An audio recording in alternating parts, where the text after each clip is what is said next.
Welcome to Blue Drive Snow. Today I'm interviewing my good friend Mason over at the Charmont Hotel. I've been active in extreme sports for 5 years now, and I want to dive deeper into what it is like to be a participant in these extreme sports. Hello, this is Mason. I'm being interviewed by Blue Drive today at the Charmont Hotel in La Crosse, Wisconsin. I want to thank you so much for coming out today. I really appreciate you taking the time out of your day to talk with me about a couple things, extreme sports. I wanted to dive deeper into the world of adventure sports, extreme sports here in Wisconsin. And I really couldn't think of anyone else to ask other than you. I know you have a history with mountain biking, snowboarding, motorcycles, longboarding, a lot of other stuff like that. Tell me, what is it that you enjoy most out of these types of sports? Just getting outside, being outside and active. Body feels better at the end of the day, than sitting inside. My joints feel so much worse sitting inside than outside running and doing stuff. So Absolutely. Where did it all start? my uncle. My uncle got me into skateboarding. I was like, I don't know, 5, maybe 4. I don't necessarily know if it was like his influence because he was already skateboarding or if he like pushed it on me, but I definitely and got into skateboarding because of him. He gave me his first board and everything. So, in regards to these sports, what are some of the biggest challenges that you faced? my health, like I just, you know, just like everyone else, become lazy. You just don't want to continue with the diet you're on or continue working out, and so like with everything like snowboarding and all that, you need agility and strength for when you're taking big impacts, and it's really easy to get off track when you're not doing it year round. Is there a lot of risk involved with these sports? Oh yeah, 100%. What are some of the risks? What are some of the risks involved? Broken bones, strained muscles, potential death. So, if you know the risk involved, why is it that you continue doing these sports? I don't know. At the end of the day, like, we can all, lose. Anything can happen at any moment. So, like, why limit myself to not having fun when I can have fun instead? Absolutely. What words of encouragement would you have for anybody looking to get into these sports? Just do it. Just do it. Yeah, like Nike, just do it. Excellent. What does the future look like in your hopes of these sports, of you participating? I want to see them grow, but I don't know if that's necessarily going to happen with future generations. Mm-hmm. They seem less interested in the sports and more interested in technology. I would like to see some things happen in this area that don't happen now, but Absolutely. What are your hopes for your career in this industry of sports? I have a lot of hopes and dreams. I just hope they come true, I guess. I don't know. Yep. I guess one of the bigger dreams would be like partner with ski hills in the area for the summer months so they can get revenue in the summer months and we can create more sports for people in the area to enjoy and continue being healthy and outside and exercising throughout the year rather than just a shorter portion of the year, 4 to 6 months. Okay. You and I, we've been snowboarding a lot. We started about 2 years ago. We've been shredding it every season. Share with me some of your insight on your season last year.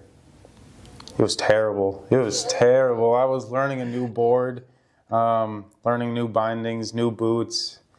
I did a complete switch up with everything, and it ruined what I thought I made from the year prior. And I just hope that this year I can actually get on my board and feel comfortable to actually do some of the things that I was doing on my Burton on previous years. Exactly. And what type of equipment are you using? Going to be using this year? I currently have a 2025 Twin Pig from Ride with forget the brand or the specific kind of bindings, but I have union bindings and van boots, just normal lace ups. Then everything else I got on Amazon and Goodwill and all that. You know, don't need super expensive or fancy equipment to get into the sport. Sweet. That's kind of a big stipulation, is that you need to have a lot of money to do some of these sports. I really don't think that's the case. Tell me some information on how someone would go into these sports. Hand-me-down items from family members, going to Play It Again Sports and getting used items, Goodwill or you know, any of those thrift shops are really good places to find items like coats or socks, mittens, hats, face masks even. You know, the basic essentials are what's going to make it the most fun day. If you're out there freezing, you're not going to have as much fun if you're staying warm and, you know, comfortable throughout the day. Tell me some of the action adventure extreme sports you can find here in Minnesota or Wisconsin. Everything. You can find everything other than like surfing stuff. Okay. It's limited, but it's not limiting you to not being able to do any of the sports. Instead of having mountains, we have bluffs, so a lot smaller, but we can get more runs in. So we get better. We get better than all of you guys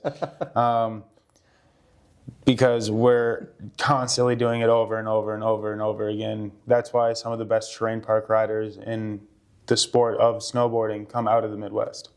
Excellent. I just want one last question. What makes Wisconsin sports different from anywhere else on the world?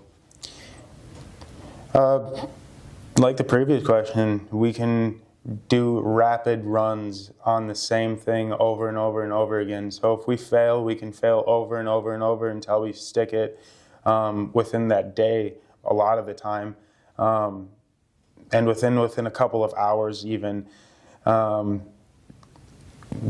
just having this type of geography where we can go down a hill and walk it in 15, 20 minutes to get to the top and then do another run. It's not like any other places that are very common in the sports. You know, it's typically like LA or like big mountain areas like Colorado that have these sports that are dominating industries. But around here, it is a unique and fun challenge to, you know, do the smaller things, but with the skill and technicality of the larger mountain people. Agreed. I can absolutely agree with you there. Wisconsin is absolutely beautiful, large diversity with the geography and the landscapes around the state. You're going to have the swamplands, you're going to have the rolling hills, you're going to have all of it gathered in one. So I really appreciate you taking the time out of your day. Well, I got a question for you. Yes. What's making you inspired to continue with YouTube and push it into a more professional direction instead of what you've been doing with clips and videos of the activities that you enjoy? Yeah, absolutely. So I've been uploading a lot of edits, a lot of sports edits, and I feel like I can offer more to people than just like a minute or two of entertainment. So I want someone to be able to take away information from what it is that I'm offering by talking with professionals like yourself, different experts in their fields and their industries, and I want people to be able to take away more than what I'm giving them. So fair enough. Yeah, that's good. Thanks, man. Well, I appreciate it. Yeah. Thank you so much. Of course.